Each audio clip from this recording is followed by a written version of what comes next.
Former England and Bath prop David Flatman believes Rassie Erasmus has already done enough to be regarded as the greatest coach of all time, insisting the Springboks do not need a third successive World Cup title to validate his legacy.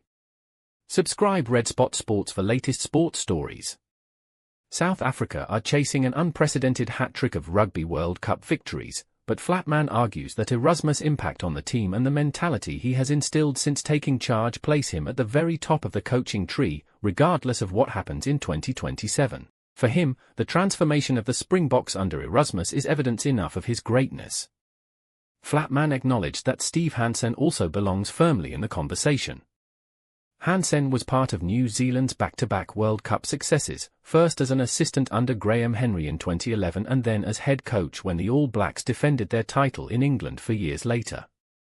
However, Flatman feels Erasmus edges the debate. Speaking on the Hits Different show alongside former Harlequins and England scrum half Danny Care, the discussion turned to whether South Africa could lift the trophy again in 2027 and what that would mean for Erasmus' status in the game.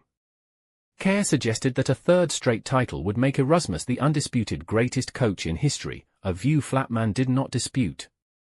Flatman said that while Hansen and the All Blacks' double World Cup winning era deserve immense respect and recognition, a third triumph for Erasmus would put the argument to rest entirely. In his view, the history books are clear, and 3 consecutive titles would be impossible to ignore.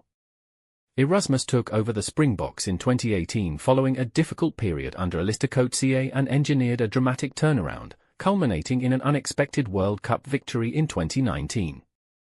That success laid the foundation for South Africa's sustained dominance at the top of the international game. Flatman also reflected on the contrasting pressures faced by New Zealand during Hansen's reign. After winning the 2011 World Cup, the All Blacks were favourites to repeat the feat in 2015, carrying the weight of expectation into every tournament. While delivering under that pressure is impressive, Flatman suggested it can sometimes lessen the perceived achievement because New Zealand are so often expected to win. For him, what Erasmus has achieved with South Africa, particularly in reshaping the team's mindset and resilience, places him firmly among the very best the sport has ever seen, with or without another World Cup title.